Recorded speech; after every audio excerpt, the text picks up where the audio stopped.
What is going on, everybody? Welcome in to the reveal of the number 29 team in my 2022 NFL Power Rankings, as we're going to take a deep dive into the Atlanta Falcons. Before we get started, if you could do me a real big favor, please do hit that like button down below.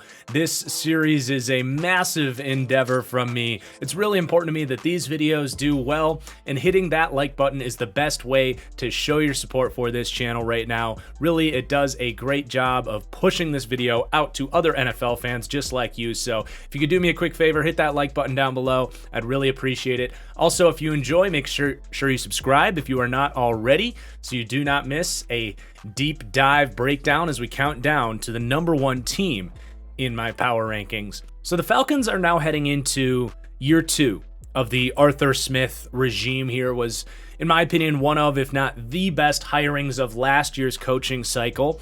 And this team ended up winning 7 games last year, which, if you look at this actual roster, you might argue that they overachieved and actually have one of the worst rosters in the league. So the fact that they picked 8th was a bit of an accomplishment. But at the same time, as you look at this roster now, and as we transition into their key departures and additions and look at this team's offseason, you really find that they didn't accomplish what most new regimes are looking to do in the first year or maybe 2, and that is establish who the core players of your regime are going to be. Locker room leaders, culture fits, core players for your offensive and defensive schemes. And you want to find whether it's veterans on second or third opportunities rising to the table, or young players ascending. You didn't really get a whole lot of that from the Atlanta Falcons. Sure, a couple of first rounders like Kyle Pitts, AJ Terrell look great, but mid-round picks, veteran signings, there's a lot of question marks left on the table that were not answered in year 1. So as we look at their key departures and additions, it's a lot of flipping this roster over, taking another shot at maybe some more familiar faces for Arthur Smith, some former Tennessee Titans that he's familiar with, or new fresh legs through the draft. So, of course, Matt Ryan on the way out as they look to find a new franchise quarterback. Matt Ryan, getting up there in age, was not going to be able to get this team to where they want to go, so I don't have any issue with them moving on from Matt Ryan, but the answers here for this season are going to be Marcus Mariota, who Arthur Smith, again, is familiar with from Tennessee, and Desmond Ridder through the draft. Definitely going to have a lot of conversation about that quarterback battle, if you will. And then this wide receiver room seeing massive turnover. This was not a good wide receiver room last year. Russell Gage was really all they had when you truly look at it, at least true wide receivers. Of course, Kyle Pitts is there, but he's going to go to Tampa Bay. Tajay Sharp actually played over 500 snaps for this team. Goes to show you the state of that wide receiver room. And even as you look at like Hayden Hurst, he also did not really rise to the occasion here. So their answers here are going to be Drake London, first-round pick. Brian Edwards, they trade for from the Raiders. Auden Tate, they signed from that crowded Bengals wide receiver room. And Anthony Firkser, sticking with that theme of Arthur Smith, going with core players in Tennessee that he's familiar with, that he knows they're going to fit into this locker room and into this culture. They also are going to be letting Mike Davis go, adding Tyler Algier through the draft, and that really rounds out your offensive turnover here. It's very focused on the playmakers there. The offensive line is actually all intact, and that group is going to go together, which is one of my favorite things about this Falcons team. But then you look at the defensive side of the ball, and that's where things were really rough, and you see a lot of veterans on the way out here, guys that definitely didn't accomplish what they were hoping for in year 1 under Dean Pease. On the edge, both of these guys, Steven Means proved to be exactly what he is known to be, and that's a backup who got starting reps here, almost 700 snaps for Steven Means. Dante Fowler was a complete flop here in Atlanta. They let go of him. And then in the linebacker room, it's going to be a very new look linebacking group. Foyesade Oluokun had a decent year for Atlanta, but the Falcons, I think rightfully so, not willing to pay him $15 million like the Jacksonville Jaguars were. Deion Jones also being listed as a departure right now. It's looking very likely that he will be heading towards a release. Just so many factors pointing in that direction, whether it's the amount of linebackers that they added that you can see down below, the fact that he really has not played well the last few years, the fact that he has a massive contract that he's not paying up to, and now he's injured. So maybe he just goes to IR if it is that bad, but it seems incredibly unlikely that Deion Jones will be suiting up for the Atlanta Falcons this season, so he's going to be listed as a departure here. And then Fabian Moreau did not take that step up, and Daron Harmon was, a backup safety, over 30 years old, getting starting reps for this team. None of those moves or players really panned out for them, so looking to add some different players at those groups. As you look at the edge group, they add Lorenzo Carter, returning home to Georgia here, maybe in a second stint, a younger player on a second contract with a lot of athleticism, could take a next step up. Arnold Ebiketie, excellent draft pick. I think they stole first-round talent in the second round with him. Troy Anderson, massive athletic upside there out of Montana State. They get him in the second round. They even add some veterans. Rashaan Evans, sticking again with that theme of adding players that Arthur Smith is familiar with, that he knows will be a culture fit here. And then Nick Kwiatkowski, more veteran linebacker depth, and Casey Hayward providing a significant upgrade at corner to what they had from Fabian Moreau. So, significant roster turnover here. I think mostly for the better, but when you go from Matt Ryan to Marcus Mariota and a third-round rookie, it's pretty safe to say that offensively they're actually looking at a downgrade until they can figure out this quarterback situation a little bit better. But let's now talk about the coaches here and schematically what this team is going to look like a little bit more. So Arthur Smith running the show here. I rank Arthur Smith 14th among NFL head coaches. I actually really believe in Arthur Smith. Most people thought the Falcons were going to come in 32, 31, maybe 30 in my power rankings. I just think with Arthur Smith running the show here and how highly I think of him as an offensive mind, I do think it's unlikely that they basically get the number one pick with a brilliant offensive mind like Arthur Smith. This is a guy that really developed in Tennessee under some brilliant offensive minds. Mike Munchak, going back to his early days in 2011, Arthur Smith was actually an offensive line coach under Mike Munchak, who's known around the league as one of the best offensive line coaches in the league. Ken Wisenhunt is a well-accomplished offensive mind, runs a little bit more of that traditional pro-style background, along with Mike Mularkey in 2016, 2017. Then he sees Matt LaFleur come in 2018 to be the offensive coordinator ahead of him, and that's when he really adapted and took on this Shanahan play-action heavy outside zone scheme that he totally leans into. And Dave Ragone is just an extension of Arthur Smith. He was under Arthur Smith all the way back in 2011 in Tennessee. These guys are obviously good buddies. Ragone then went and worked for the Bears under Dowell Logains, who ironically was also there in Tennessee in that 2011-2013 window. And then he went and worked in the Matt Nagy kind of spread coast style offense. So he does bring a little bit of different flavor to the table as far as passing game coordination goes, but obviously is an extension of Arthur Smith as this offensive coordinator game is concerned. Now, as far as what these guys are going to be doing systematically, to me, it is actually what you think of with the Shanahan offense in its purest form. The Titans and now the Falcons here, all under Arthur Smith, of course, really beat into the dirt this idea of 12 personnel, outside zone, and play-action shot plays, oftentimes with two-man route combinations, heavy protections. that's really what you think about with the Shanahan tree, is those concepts right there. But man, the Falcons do it more than even Kyle Shanahan does, and they really lean into it. But if you're going to do that, and I think you can make a case the Falcons have the smallest playbook in the league as far as the variety of different plays and passing concepts that they're going to run.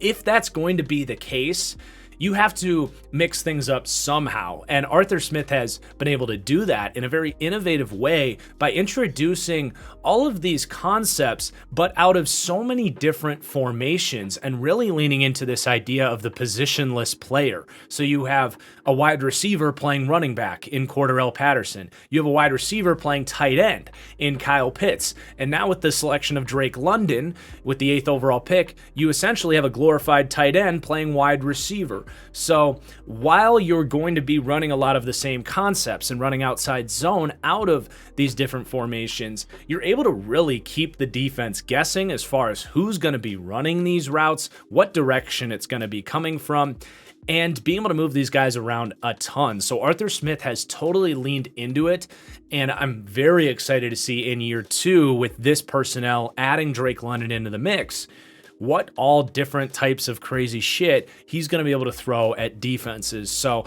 I do think very highly of this offensive staff. They actually rank 13th for pass game coordination and 9th for run game coordination. So many people in the comments have said, how are the Falcons? How have they not been revealed yet? That's it right there. I think very highly of this offensive staff, and I think they're going to elevate this roster that might not be as good as, say, Jacksonville or arguably even the Houston Texans who we did. I do think this Falcons roster is better than the Bears roster that we just did at 30.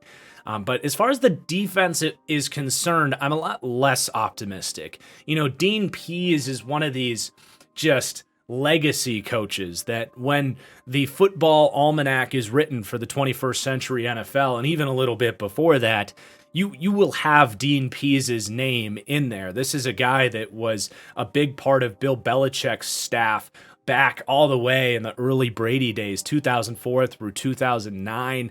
And then he goes on himself to establish a legacy in Baltimore. He then goes to be a defensive coordinator for Tennessee, where Arthur Smith was, and then now here in Atlanta.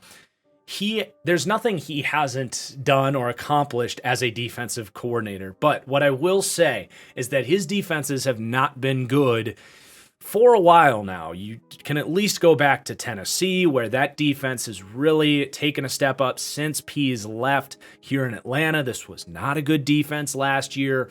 The reality is a lot of these young players, they want to be able to relate to their coaches. And I don't know if Dean Pease is that guy. I also don't know if from an innovation standpoint, he has kept up. He is a 72-year-old head coach, and he's not Bill Belichick as far as defensive minds go. And even Belichick has lost a little bit himself. So he's a highly accomplished, good defensive coordinator. But at his age and what he's accomplished over the last few years and what he showed here in Atlanta last year, where really none of these guys, A.J. Terrell excluded, elevated their games, and I think A.J. Terrell is just phenomenal. I don't think it matters who his defensive coordinator is. You definitely have pause with if Dean Pease is the right guy to be orchestrating this defense. So I will say that.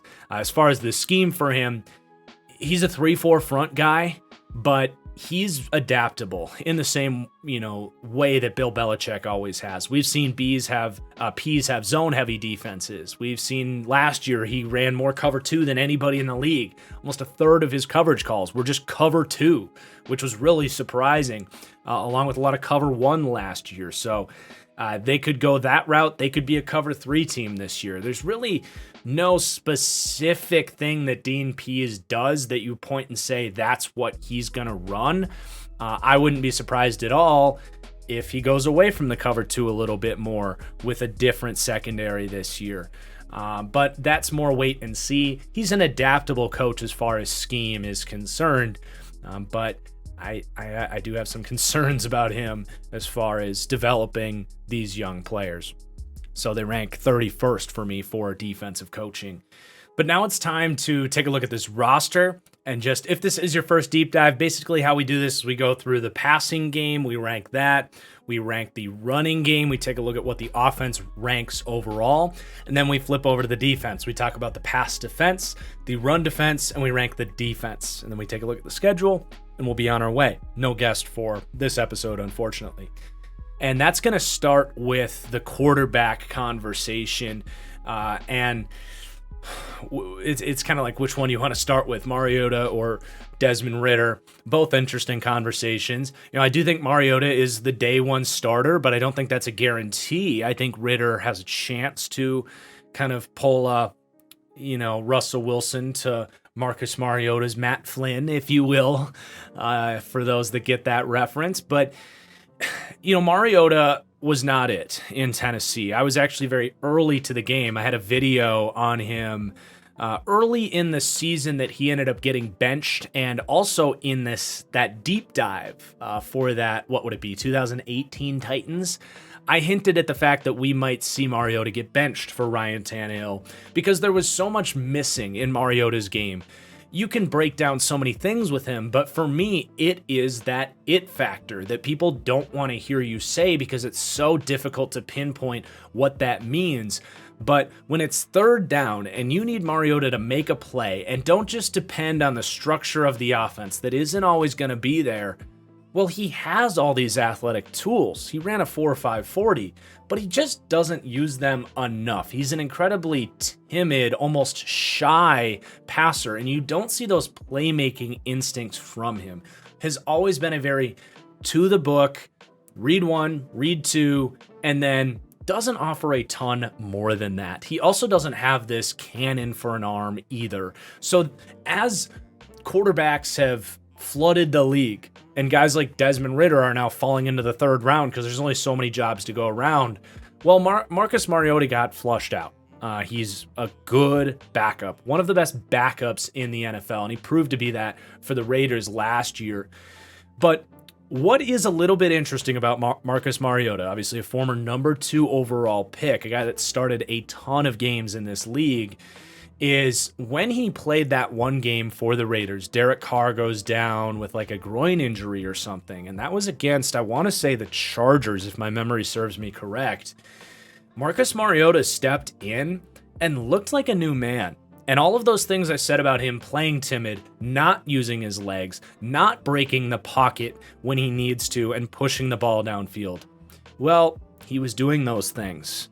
And it was just one start, but it definitely opened the imagination a little bit. And with 2 years removed from starting, it's very possible that Mariota got Ryan Tannehill a little bit, where he kind of got a slap in the face, got benched, became a backup, but getting a new opportunity here, maybe he has learned a lot and watched a lot of film and watched a lot of other quarterbacks and what those guys do, and he has molded his game.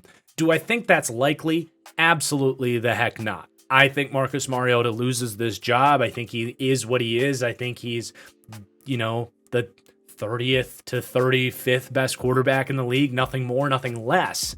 And as the year goes on, as the Falcons are likely losing football games, we see them turn to Desmond Ridder, who was another very interesting draft selection. And I was a little bit wishy-washy on this pick. I actually graded it as a C pick in my draft grades video. Now, it's not that I didn't think he was good value. I think he was excellent value. He was technically my number 2 quarterback in this class. They got him in the 3rd round. It's not that I don't think he can be a starting quarterback in the NFL. I actually think he can be. I think there's a lot of parallels between Jimmy Garoppolo and maybe on a high front like a Dak Prescott with Desmond Ridder. Dak Prescott to me is like the absolute best case scenario. The one thing I will say about the Desmond Ridder selection, and I've talked about it in my draft grades video, is when you're a team potentially competing for the number 1 pick, their Vegas over-under is as low as anybody in the NFL this year. Why draft a quarterback that will probably be okay, will probably start this year, and create some uncertainty if you're picking number 1 or number 2 in what looks like a great quarterback class coming up? Why settle for someone that might be a good quarterback when you can next year get a guy that will potentially be an elite quarterback, which, as we're seeing around the league, that's what it's all about.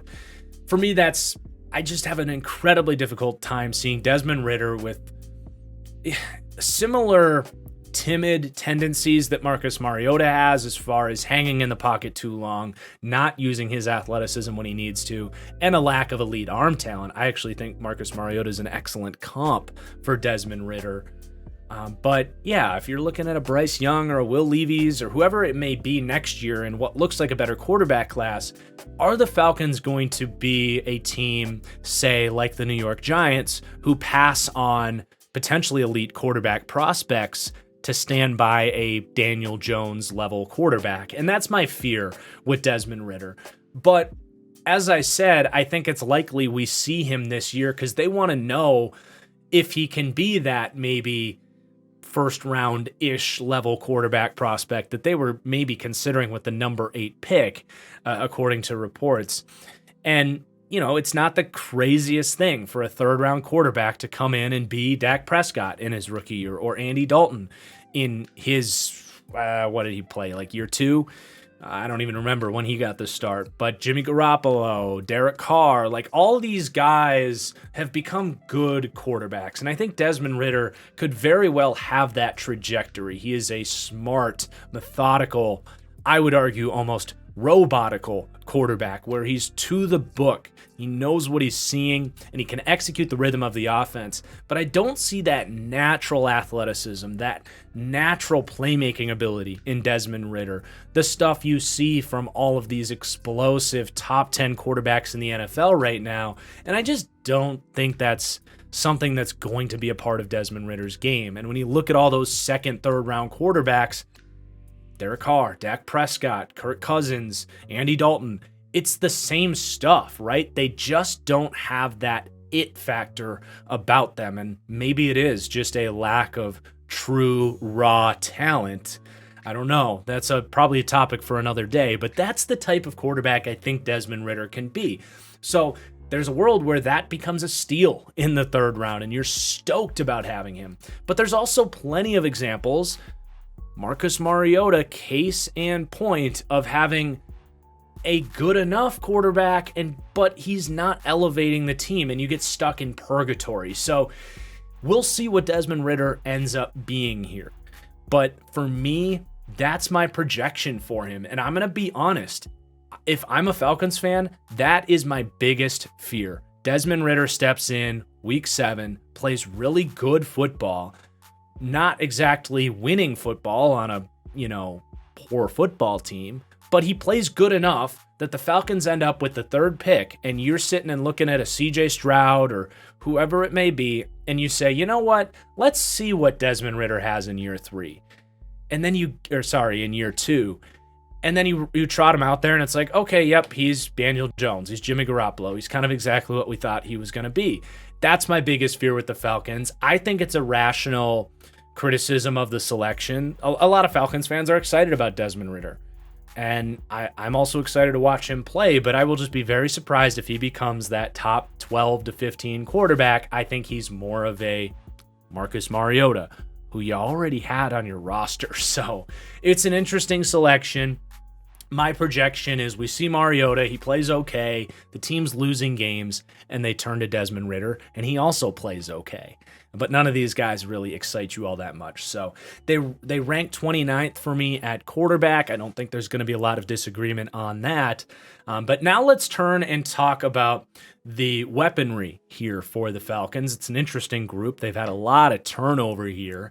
Of course, Calvin Ridley is technically still on the team. He's suspended for the season. We're not going to really talk about him, but it is worth noting that they have had to adjust accordingly with him not being in the picture here.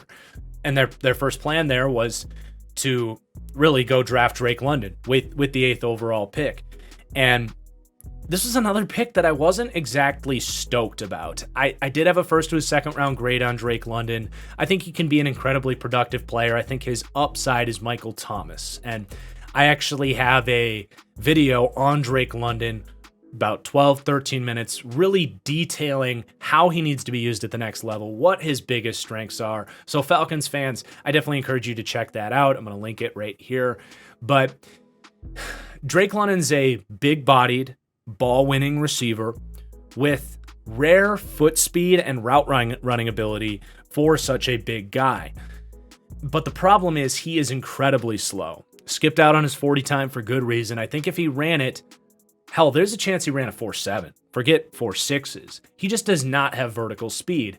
And NFL defensive backs that are used to seeing guys this big and athletic, they're not going to back down from him. He's going to see real press coverage against excellent 6'1", 6'2" corners, and he's not going to be able to beat press on the outside. The only way he's going to be able to do that is by establishing elite back shoulder chemistry to the likes of Aaron Rodgers to Devontae, Joe Burrow to Jamar Chase. That comes with time, that comes with an excellent quarterback. And I don't think they're going to have that type of back shoulder ability here in this offense. Maybe someday with a better quarterback, sure. But you only have so much time to get that out of a guy like Drake London. The other thing is I want to see him used as a big slot. And that's where I'm really intrigued kind of, where he's going to fit in here. I mentioned the Falcons live in 12 personnel. That means the slot receiver position doesn't always exist. Now, that said, Arthur Smith has shown to be incredibly versatile. And we're going to see packages where Kyle Pitts is actually the perimeter receiver and Drake London's more of a tight end. I hinted at that at the beginning. Kyle Pitts is a much better perimeter receiver than Drake London is, which sounds crazy, but I think that's really true. And I think Drake London is going to be at his best on this team when he's in those bunch packages, working underneath, being a huge target in the short to intermediate game for Marcus Mariota.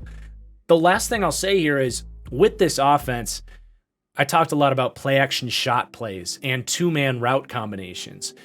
Drake London is not a receiver that I really want running deep posts, deep corner flag routes, or even running deep crossing routes, because he's not going to be running away from NFL defensive backs. He's going to be at his best working in short areas, using that big body to find space and separate in different ways. But as far as the passing concepts that this team likes to live in, I am a little bit skeptical that Drake London was a better pick than, say, Jameson Williams or Garrett Wilson or even a Chris Olave.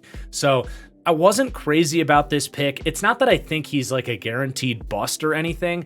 I just think Arthur Smith is going to have to be really creative with Drake London if he's going to return value as the 8th overall pick. So I had some criticisms of that pick. I would have gone elsewhere.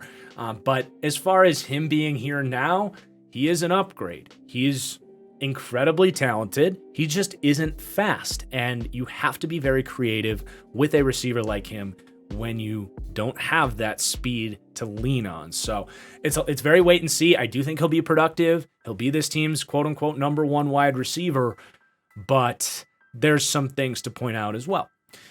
Then they go and get Bryan Edwards. They actually got Auden Tate first, but I think Bryan Edwards is an upgrade to that role as this team's number 2 receiver. I think he fits a lot better. I think he's got a lot more vertical speed than Auden Tate. To have Auden Tate and Drake London out there, it'd be by far the slowest wide receiving core in the league, Green Bay included. But getting Bryan Edwards makes a lot more sense. This is a guy that can actually run away from corners on those deep posts, those deep crossing routes. Big-bodied guy. Had a really good start to last season and then completely fell off. The Raiders were obviously willing to move on from him. But do keep an eye on Bryan Edwards. He was on my breakout players list last season. It was looking good for a while, and then he just kind of forgot how to play football in the second half of the year, strangely enough. But that was a good move. He's, I think, a low-end number 2 with some potential upside there. But then you have Auden Tate in here as well. I think when they landed Drake London, they really kind of just are looking at Auden Tate as the Drake London backup. again, having two receivers with 4.7 speed on the field, it's just problematic. So I think it was really smart to go get Bryan Edwards and not count on Auden Tate to play that role as more of a deep threat here.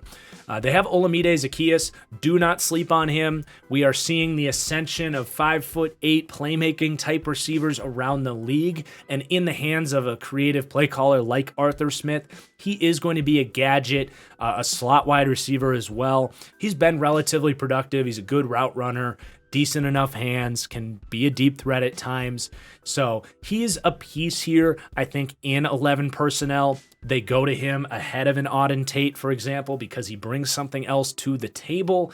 But obviously, none of those guys are even established, number one wide receivers. You've got a rookie in Drake London, who you hope can be that guy. Edwards, who in a dream scenario is a wide receiver 4. Zaccheaus is probably a wide receiver 5. Tate was a wide receiver 4 for the Bengals. It's just not a good wide receiver room. You have Damiere Byrd, who played for the Bears last year, familiar with the system, a deep threat, a speedster. He can probably have a role as that here. You have Frank Darby, who I was just not a fan of, man. I did not have a draftable grade on him. They drafted him relatively early. I didn't see a whole lot there, just a lack of standout traits. And until proven otherwise, that seems to be like a good analysis of him. They signed Kaderil Hodge, really good blocking, big-bodied receiver, played well in a couple games for Detroit last year, so we'll have to keep an eye on if he can make the team. Geronimo Allison is still getting opportunities because he played with Aaron Rodgers 3 years ago, but he's no good. Austin Trammell, a slot type, and then some UDFA pickups that I don't see making the team. The wide receiver room is not good. It is one of the worst in the league, but we have seen worse ones just even so far in this series. But the big saving grace here is number 8, Kyle Pitts, who was frustratingly not bad, but just underproductive to start the season. I think they took some time to kind of figure out how are we going to use this guy? Where do we need to line him up? And you look at his positional splits, it is right down the middle. Like literally 33% as an outside wide receiver, 33% as a slot wide receiver, and 33% as an actual inline tight end. And that's what you do with Kyle Pitts. You move him around, you get creative. But seriously, when in those 1/3 of snaps, when he lines up as a perimeter receiver, he's the best receiver on this team, and no one's going to question that. He's incredible. He has speed, legit 4.4 speed. His route running is good enough for a 6'6" guy with speed. He has remarkable ball tracking ability, some of the best hands and just body control you'll ever see for any player. So he raises all of this. And if Drake London hits and you get Ridley back in a year with Kyle Pitts being the kind of focal point of the passing game, you can see this really quickly actually becoming a haven for quarterback play. But outside of Kyle Pitts, there's just so many players that need to step up and prove what they are that you just can't rank this group too high. But I do think Kyle Pitts continues to ascend, was incredibly productive really in the last 8 weeks of last season, and showed why he was the number 4 overall pick. He's remarkable, and I can't wait to watch him in year 2. The other tight end groups, other tight ends here, I do like the Anthony Firkser signing. A little bit redundant with Kyle Pitts as far as, he's best as a tight end from the wing, a smaller guy that's not a great inline blocker.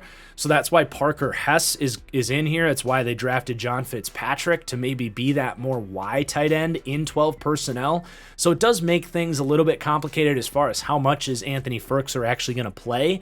But again, Kyle Pitts is more wide receiver than tight end. So you could actually see packages that are technically 13 personnel, where you have Pitts, Firkser as the Y tight end, and Firkser as the F tight end on the wing, and either Parker Hess or John Fitzpatrick as the actual Y tight end in line. So again, a ton of positional flexibility here, and it just comes down to kind of how Arthur Smith plans to deploy these guys. But Anthony Firkser is the only other tight end in this group of note for the receiving game. And then, of course, Cordero Patterson is another weapon here. He is, in my mind, still a wide receiver.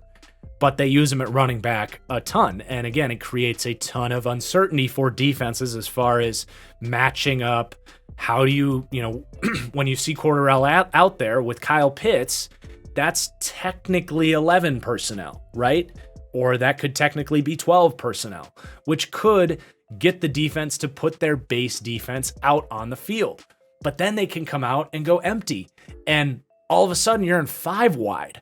So it just provides against a base defense. So it just provides a ton of uncertainty for opposing defensive coordinators as far as how they're going to match up. And because of that, you get a lot of, creativity with Cordarrelle Patterson. And he's a functional wide receiver. He's not a good one. He's not a good route runner. He's not a ball winner per se. His hands are fine. Obviously phenomenal after the catch. He is a poor man's Deebo Samuel. That is really what Cordarrelle Patterson is. I think Kyle Shanahan took a lot of inspiration from what Atlanta really came out the gate and did with Cordarrelle. Now, I will say teams, I think, did adjust to how they were using him. You look at his production, his efficiency, how well he was playing in the first 2 months of the season. He was legitimately a top 10 running back in the NFL. Second half of the year, it really fell off. Now, they're still going to get creative with him, but I do think teams started to take him a little bit more seriously as a running back, and that lowered his production. His vision is not good. There's a lot of lanes that he just doesn't see. He's kind of just going to get the ball and run in the direction he's told to go. So there's some criticisms of him as a runner, but this is a pass game ranking right here. And I give him an 80 grade as a running back. It's difficult to pinpoint the exact impact that he has, but just the personnel thing is very interesting, and I do think elevates this passing game. Damian Williams is fine as like a screen threat. Tyler Algier, same thing. Neither of these guys like super incredible route runners. They do have Jeremy McNichols, who was a really good third down back for Tennessee last year. He is a good route runner. I don't know if he'll make this team, but I do think he's the second best receiving back that they could have here. And then the other interesting piece here is Avery Williams, a converted cornerback. Didn't really get on the field or show much there in that role, but was an excellent kick returner at Boise. And another guy that they might be able to kind of make a, hybrid slot receiver, running back type of deal.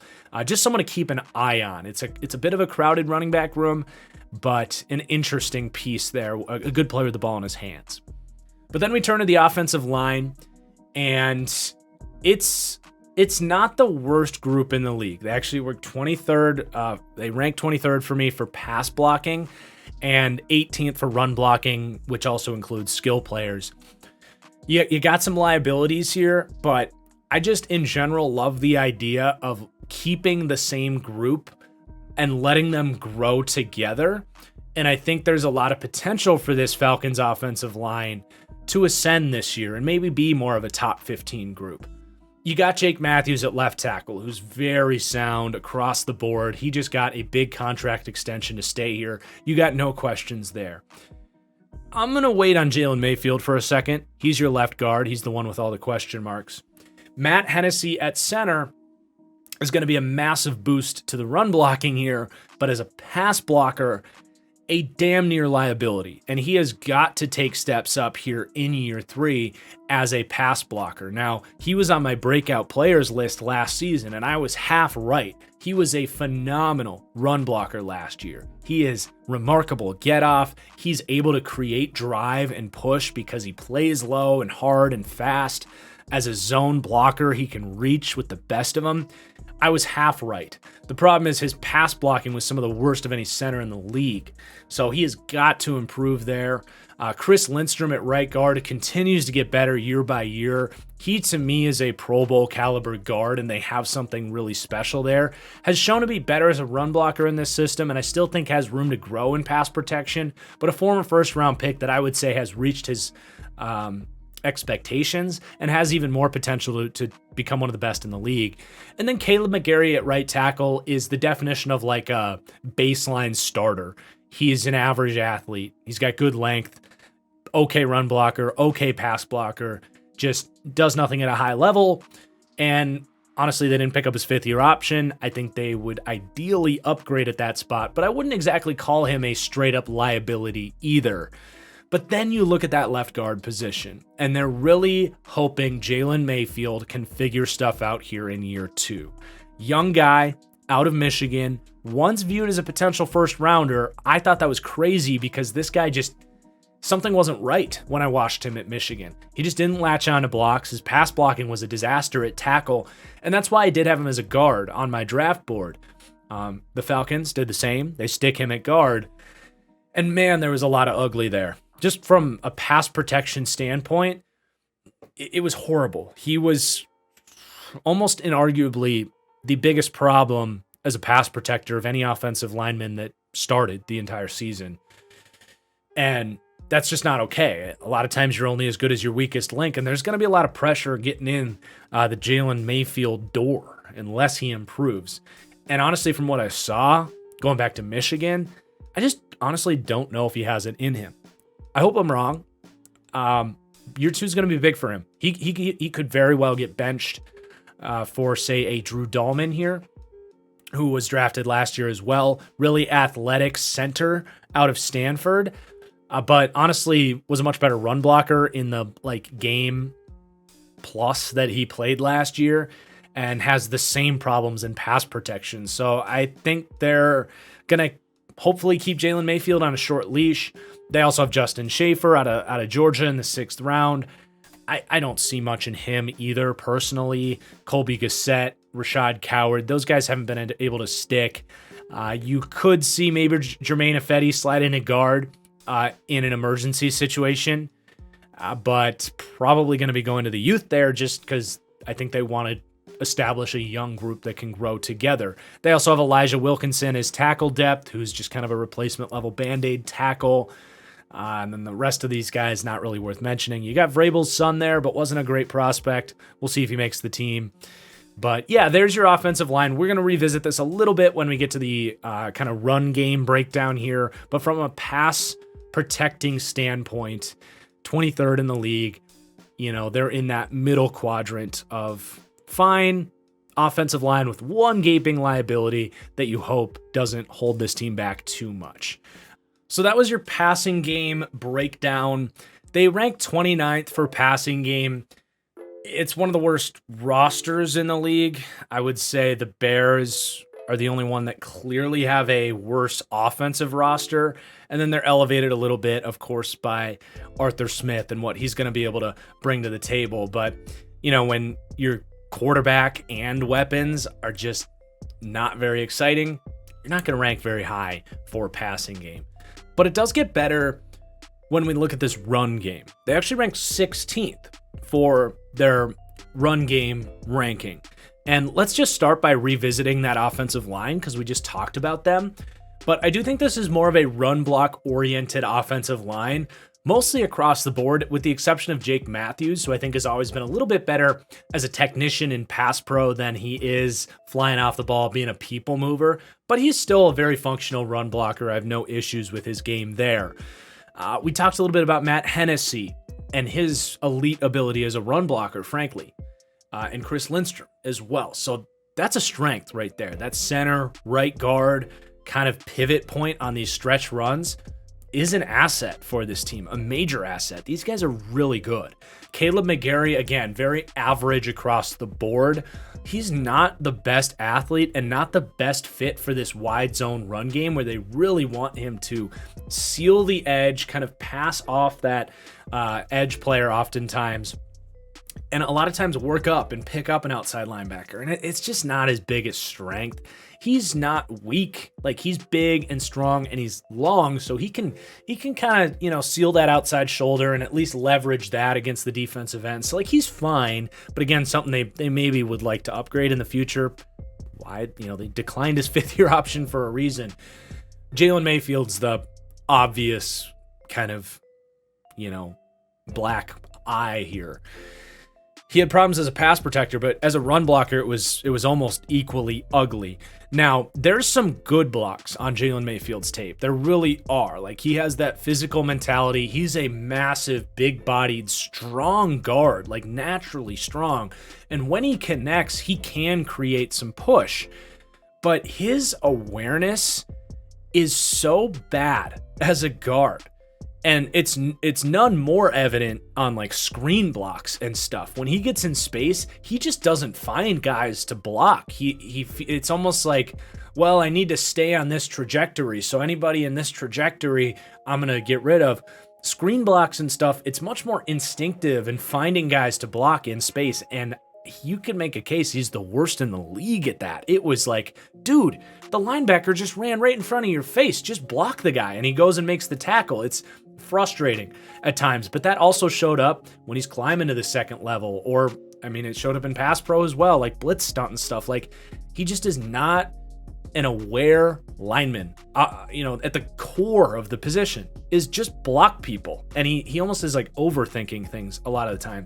The other thing is his technique and ability to kind of continue running his feet and what you call sustaining blocks is poor. He has the strength to do it, but it's almost like he makes a couple initial steps and then he just kind of gives up on the block, and the guy easily comes off and the running back just happens to be right there. So it's like there's so much mental stuff with Jalen Mayfield that is also very instinctive, and I'm very doubtful that he's going to take that step as a run blocker either. So he's the guy I look at. It's like such a big year for him, and I'm honestly betting against him. Watching this team back, it was like, oh my God, he can't be starting. He's really bad. Like, you see the PFF grade on him, which is just terrible. And sometimes that matches up, sometimes it doesn't. But watching this team back on all 22, I obviously was looking at him because I was like, how did he grade out that bad? He had like what was it? Let me just figure out what it was real quick. 27 pass block grade. He was actually a 67 run block grade because he had some good run blocks on there, but there's a lot of bad on there as well. But yeah, man, he's a problem that is going to have to develop this year, or he's going to have to get benched. And that's where you look at like Drew Dahlman, who's honestly incredibly similar to what Matt Hennessy was coming out, just a year behind Matt Hennessy as far as the development goes. Both guys would normally be viewed as center-only prospects. I think either of these guys could potentially just play guard. I put the eyes on him because I just think he's a better player than Jalen Mayfield, like just straight up, I do. So I'm curious to see how that plays out. He's lighter. He doesn't have a good anchor in pass pro, but it's not like Jalen Mayfield's stopping anybody in pass protection anyway. So he's the guy I'd maybe look at. We kind of talked about your other options there. Justin Schaefer's also a much better run blocker, really poor pass protection technique and footwork and all that stuff coming out of Georgia. But a guy that's pretty good moving forward. Colby Gassett, like really all the guys they have, frankly, at interior offensive line are all pretty athletic guys that are better as run blockers and not very good in pass pro. So from Jalen Mayfield down, it's a lot of younger guys that kind of fit a run heavy mentality, but from a pass protection standpoint, not so much. But yeah, there's your offensive line. We covered them pretty well. Let's look at all the other contributors to the run game. So you've got your running back room, and this is actually the weakness of the run game, in my opinion, is running back. They're ranked 27th in the league.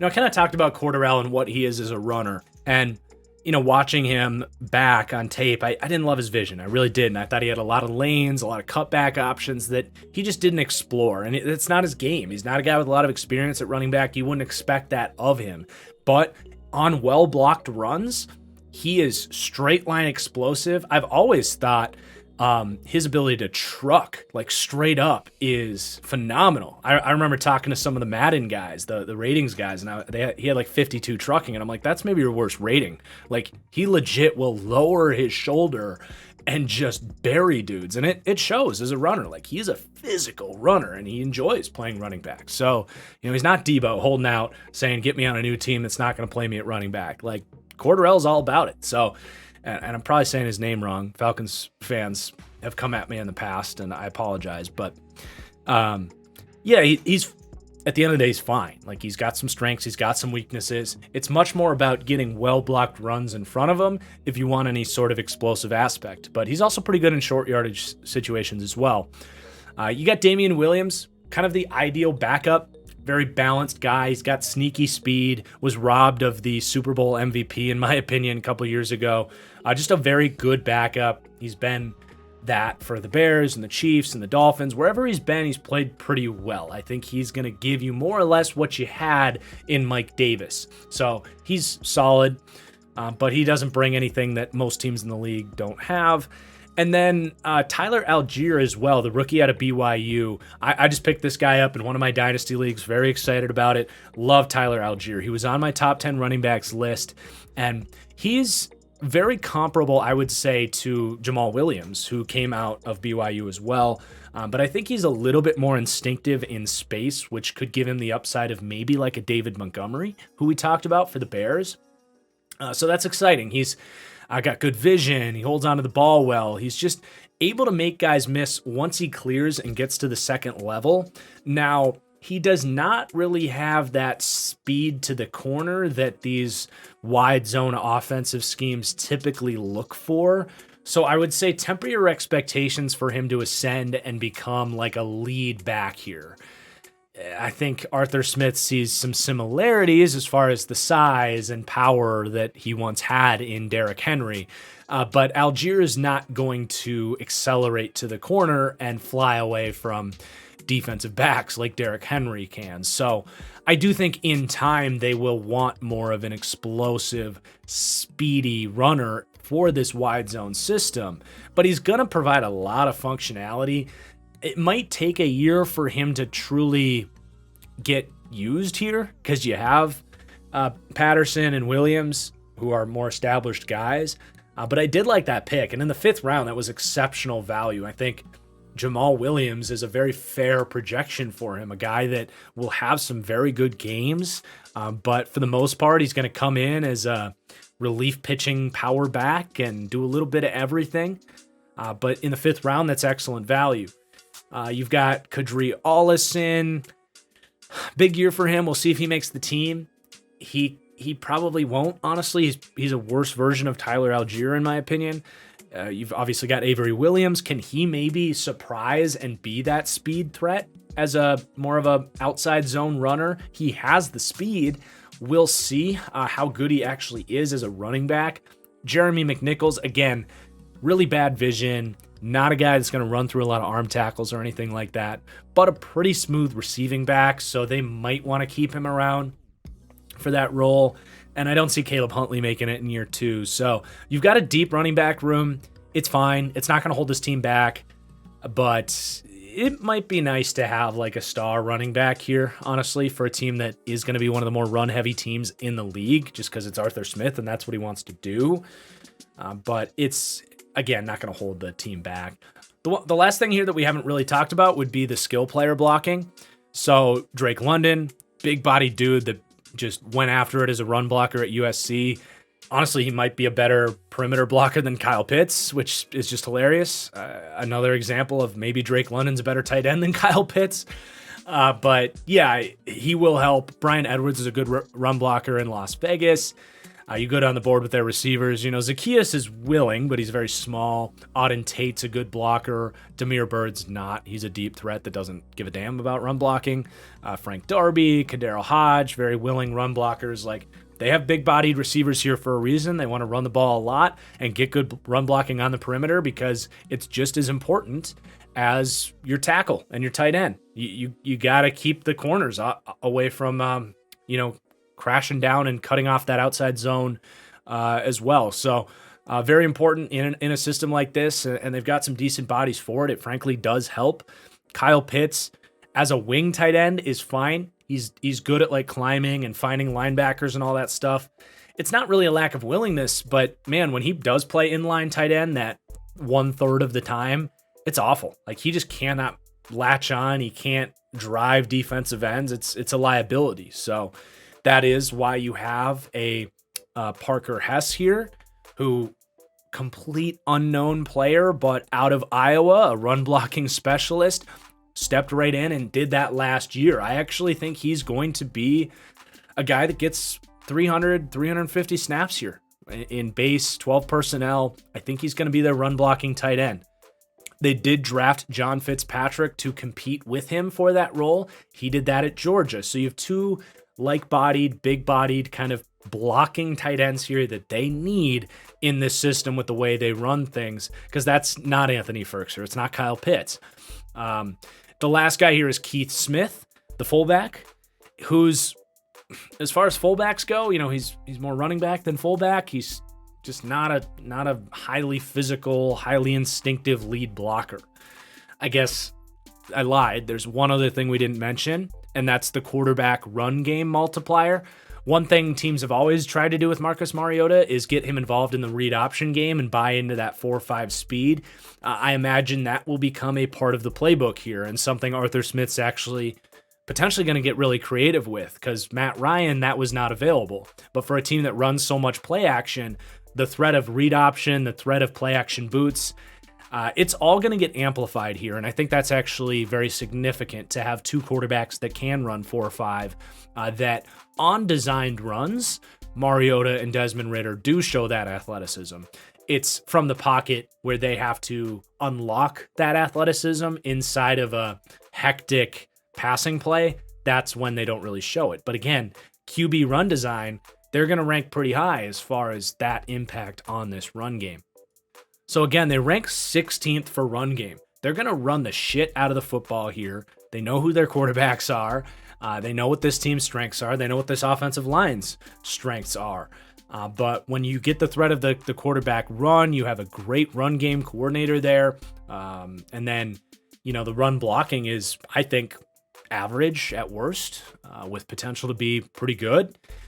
And oftentimes it doesn't matter who your running backs are in those situations. So it is a pretty good run game. It does help a little bit, but when your passing game's 29th, it's going to push your offense down pretty far. They rank 28th for me for overall offense. But all right, let's get into the defense. We're getting a little bit long here. A lot of talking points with this Falcons team. It's an interesting squad, but defensively, they've flipped this roster over quite a bit. So let's get into it. Let's start with the pass rush, where they rank 26th for me. It all starts with Grady Jarrett, who had a bit of a down year last year, but with nobody around him, the amount of double teams that he demanded, and it just wasn't even really fair to him. He's still a damn good pass rusher, and honestly, he's a force multiplier here. He is a star pass rusher. I think when people talk about the Falcons and they should be ranked 32nd and all this stuff, you're sleeping on Grady Jarrett a little bit. He is an incredible defensive tackle. He's such a disruptive player. Like, even if he's not finishing the tackle or finishing the sack, he's so quick. He plays so hard, even on a team last year that wasn't any good. I love Grady Jarrett, and he amplifies things here. But everything else around him is a concern, especially on the interior. I honestly had to list Taquan Graham ahead of Marlon Davidson. You guys, Marlon Davidson was a second-round pick 2 years ago. He had 4 pressures on 156 snaps in his rookie season. 4 pressures his whole season. And last year, he only got 95 snaps and got no pressures. He, to me, is a bust. He just isn't a good football player. He's a good athlete. He picked off Tom Brady. That was sweet. But man, as a pass rusher, he offers nothing. And this is such a big year for Marlon Davidson. As the year went on last year with this same staff, they said, screw it. Taquan Graham is a better pass rusher, not by much, but he's equally as athletic, and he frankly rushes the passer better, harder, and faster with more quickness than Marlon Davidson did. So Falcons fans are going to find it hard probably to give up on Marlon Davidson like that. He still has potential, but at this point in time, it's hard for me to say that Davidson's going to be getting the third down rush snaps from Taquan Graham, who kind of won that opportunity last year, who was a 5th round pick and an equally athletic guy out of Texas. So Taquan Graham's your number 2, and that's probably the worst number 2 interior rusher in the league right there. I mean, he's an interesting player. He's got room to grow and go up, but man, you're really not expecting that. And then behind those 3, it's ugly. I mean, you got a nose tackle and Anthony Rush. Vincent Taylor, who's been a decent backup, like, whatever. And then 3 undrafted guys there, Derek Tangelo and Bryce Rogers, maybe surprised given, rare opportunities here for an undrafted free agent. Like, one of these guys will probably make it. I don't know exactly who it's going to be, but there's room for another, if not 2 of those guys. So I guess keep an eye on those undrafted guys. Timmy Horn's more of a run defender type. You get to the edge, and it's better than it was last year, but that is saying literally nothing. I mean, it was a joke last year. Steven Means, Dante Fowler, and Agundaje. Like, God, it was brutal watching this edge group last year try to get after the quarterback.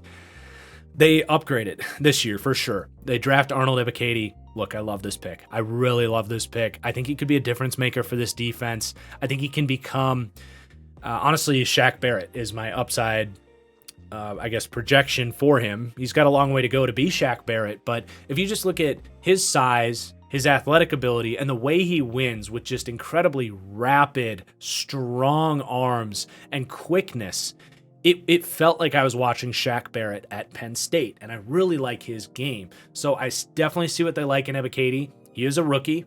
We don't know exactly what you're going to get from him, but that was a great pick. There's no way around it. I like the Lorenzo Carter signing as well. Gets to come home to Georgia. This is a guy that's had some good games for the Giants, but just has never been able to put everything together, especially as a pass rusher.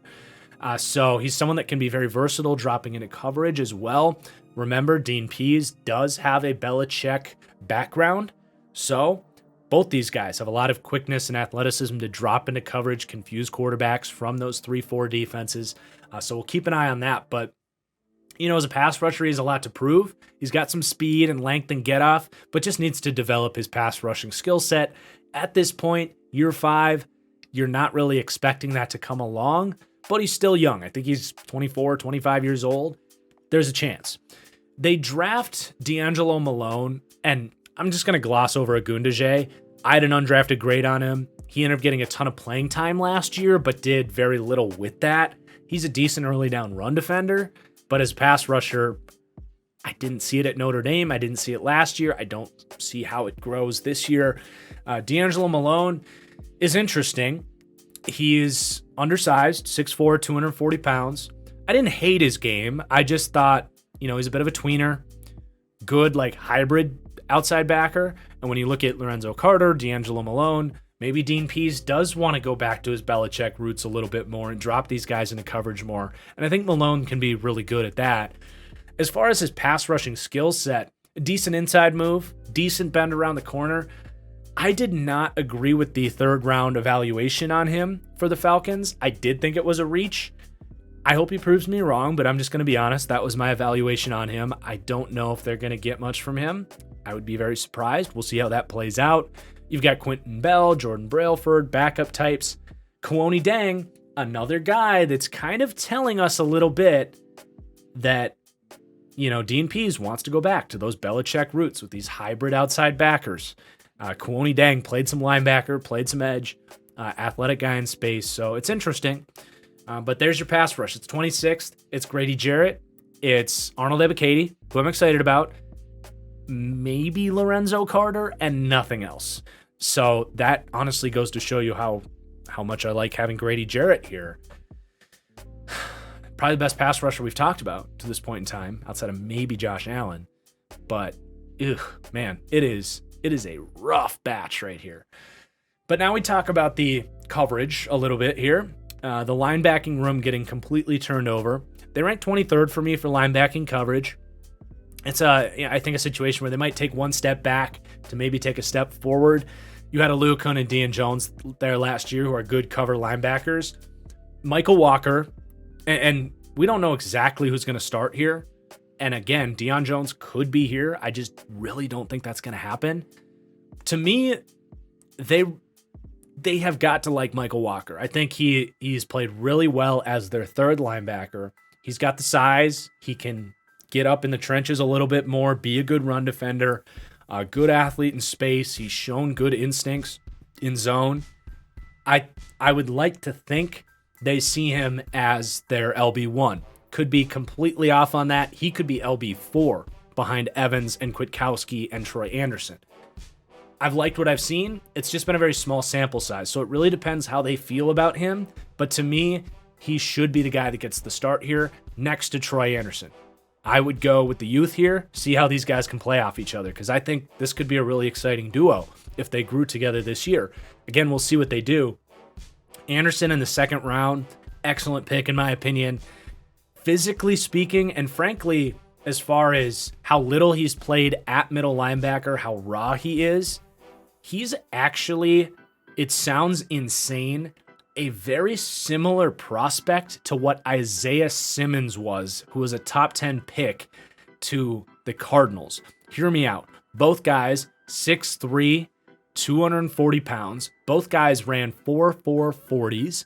Both guys able to come downhill, tackle, hit hard. And Anderson only had 1 full year as a full-time linebacker because they had to use him as a wildcat quarterback for a couple years, and he lost a year for COVID because they didn't have a season. And Isaiah Simmons was a safety at Clemson. So both guys kind of projections as far as learning the position. I don't think that's crazy. And Isaiah Simmons has not really proved to be worth a top 10 pick either. So that's the type of athlete you're talking about with Troy Anderson. This dude is insanely explosive, and his upside is out of the ceiling. So he's got to start for me. Just get him reps, get him experience. And again, I would play those two, grow them together. I think there's a decent chance, though, that we see less Michael Walker and a little bit more Rashaan Evans because he's such a physical run defender. He has that first-round pedigree. Evans has not played very good football lately. Even as a run defender, he's been guessing gaps wrong, missing more tackles. He was better earlier on in his career than he's been the last couple years in Tennessee. He got benched last year, so we'll see. This is the group I would play. We'll see what they end up doing. You have Nick Kwiatkowski as well, who's a very good fourth linebacker, just a balanced dude with a lot of experience. And then Etheridge, Rashad Smith, probably not going to get in the mix there. But again, 23rd for linebacker coverage with some room to grow. And then in the secondary, it's underrated because A.J. Terrell is there, who was probably the biggest all-pro snub in the entire league last year.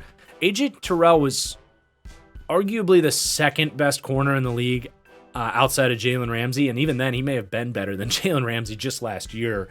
He's not a better player than Jalen Ramsey, but God, he was phenomenal. Former first-round pick, incredible athletic traits for a big corner, 6'1", I think just under 200 pounds. What's not to like about A.J. Terrell? Phenomenal zone instincts, ability, length to make plays on the ball, good in press man coverage. He's an ascending superstar corner. So if you don't view A.J. Terrell that way, you're wrong. You didn't watch enough Falcons last year. This dude's phenomenal. He's one of the 5 best corners in the NFL, at least trajectory-wise.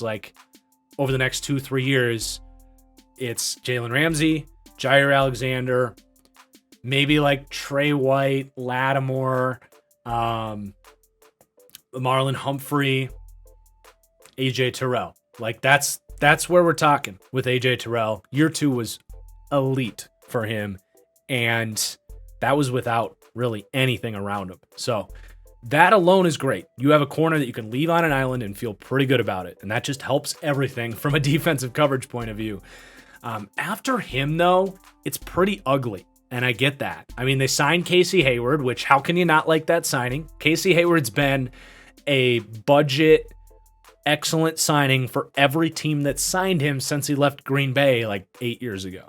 I mean, he's played in multiple different systems. He's played quarters. He's played cover 3. He's played in the slot. He's got great ball skills, team leader. Love this signing. He's 33 years old. Had a great start to last season and then couldn't keep up at that level for the Raiders.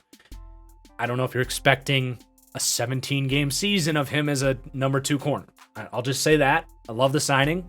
He's still playing at a good level. But at some point, that's going to fall off. He's 33 years old, so I wouldn't count on that. You have Isaiah Oliver in the slot coming back on another contract here after he lost last season. Really physical slot corner. You don't see a lot of 6', 210-pound slot corners, but he provides that presence in the slot and could be a nice kind of breakout year for him just because he did feel like his trajectory was going up, but obviously was injured last year, was unable to do that. So I like bringing him back. Then after that, I mean, Darren Hall, an athletic 4th round pick that was getting abused in coverage last year. Hard to see him figuring it out this year. They signed Mike Ford, who's a capable backup. Corey Ballantyne, Cornell Armstrong, Lafayette Pitts, like whatever, man.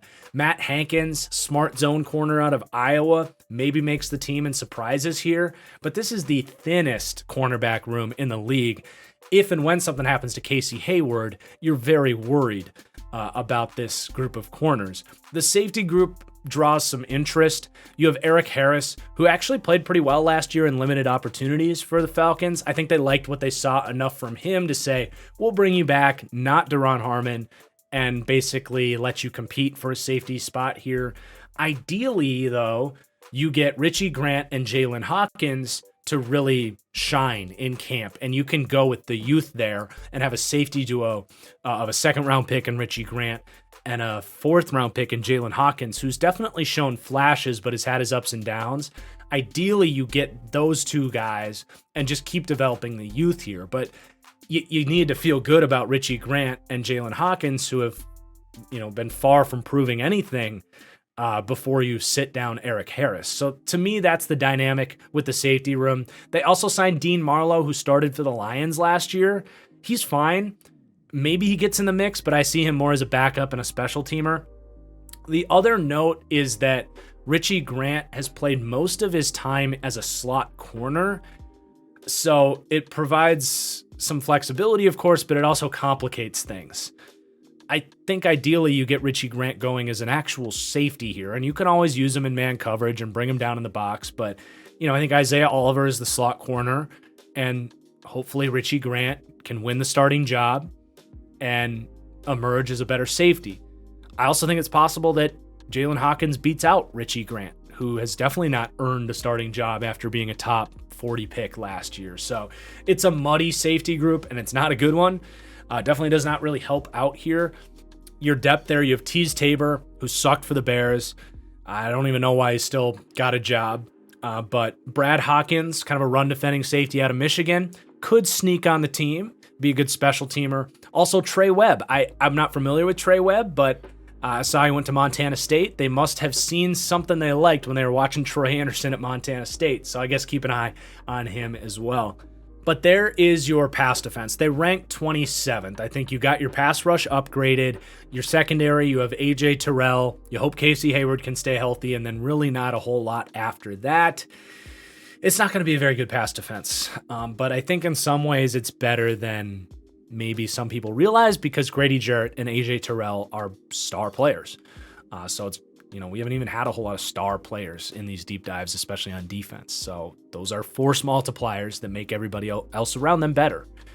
But then you get to the run defense. It's a little bit worse than the pass defense, in my opinion. One guy you got to know is Anthony Rush, who actually played pretty well as this team's nose tackle last year. He's carved out a nice role as a early down run defender. I think he's fine. Grady Jarrett is the biggest asset for this run defense. He's just so disruptive. He's always shooting lanes, and even if he's not finishing the play, or he can even sometimes abandon his gap and all this stuff, like he's getting in the backfield and forcing the running back to change direction, and that buys the time for the entire defense to collapse. He really is that disruptive. So he's awesome up front. And between him and Anthony Rush, they're actually going to rank, 22nd for D-line run defense. I think you could do worse. Taquan Graham, Marlon Davidson, again, more lighter pass rushing types. Vincent Taylor, very much a backup caliber guy. Timmy Horn was a good run defender coming out, so we'll see if he makes the team and can be a rotational 4th maybe. But the interior D-line, it's all about Grady Jarrett and Anthony Rush being kind of a sleeper nose tackle type. On the edge, Ebiketie is a rookie, lighter guy. I didn't see him as a dominant run defender coming out, so I don't think you're getting a huge contribution there. I don't think he'll be a huge problem either.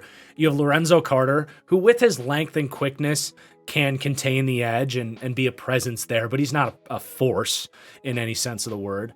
Agundaje will still probably have his role on early downs, is kind of doing some of the dirty work. D'Angelo Malone provides some of the quickness as well that Lorenzo Carter does to contain the edge and prevent, quarterbacks from getting out on keepers and the running backs on outside zone, that kind of stuff. Pretty good run defense in that aspect from Carter and Malone. So again, 22nd for D-line run defense. It's not a strength, but it's not a huge liability. It's everything else behind them I'm pretty worried about. They rank 25th for linebacker run defense, 26th for DB run defense, and again, their defensive coaching with Dean Pease ranks pretty low as well, so that drags it down. Michael Walker, I think, is ascending. Could be a pretty good run defender. Just needs to kind of continue developing the instincts and all that stuff. Troy Anderson, also very kind of raw at the position. I did think as his final season went on, his first year as a full-time linebacker, much more instinctive player as the year went on. Really good tackling ability, so much speed coming downhill. He's got the size to be a very good run defending linebacker, but you're just not projecting that in his rookie year. You do have Rashaan Evans. If he starts, you got to bump the linebacking run defense up into the mid-teens.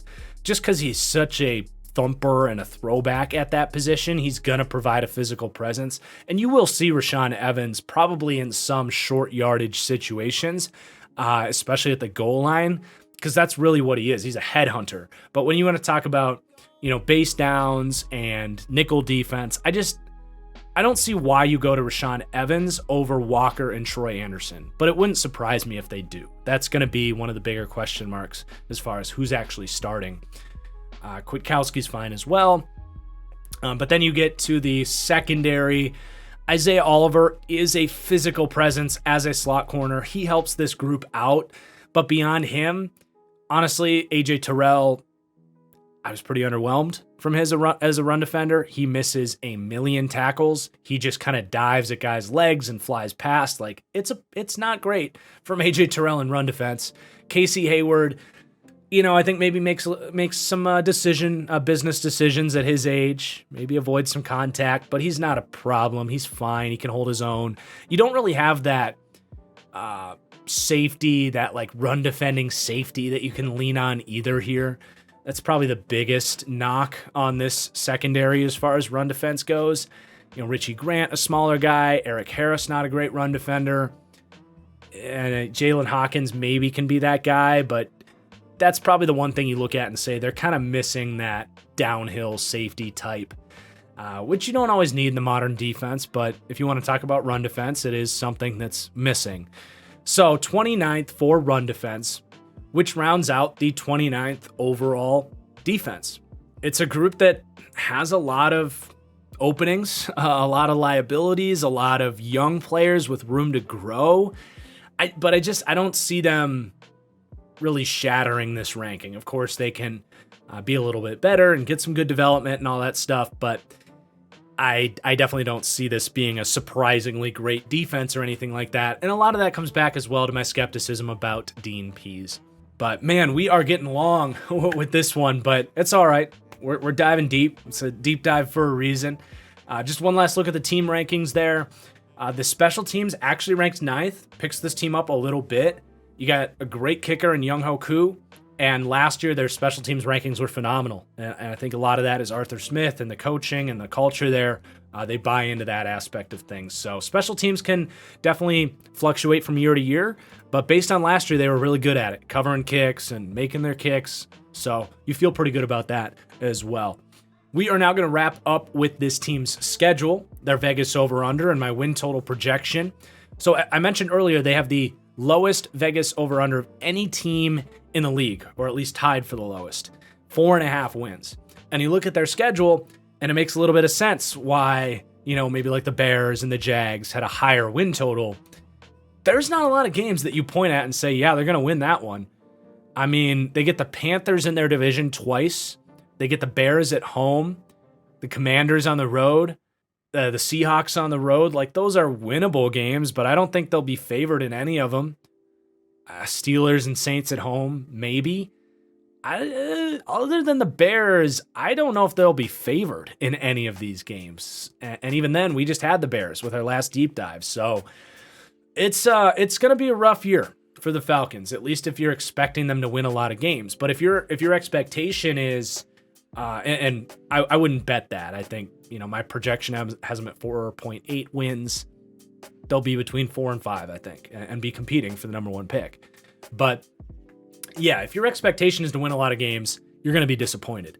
If your expectation is, let's see what Desmond Ridder can do, fine. But let's see, more importantly, I think, Drake London, can he be worth that number 8 pick? Can this offensive line in year 2 together really ascend? I mean, that's probably the highest upside group of the offense right now.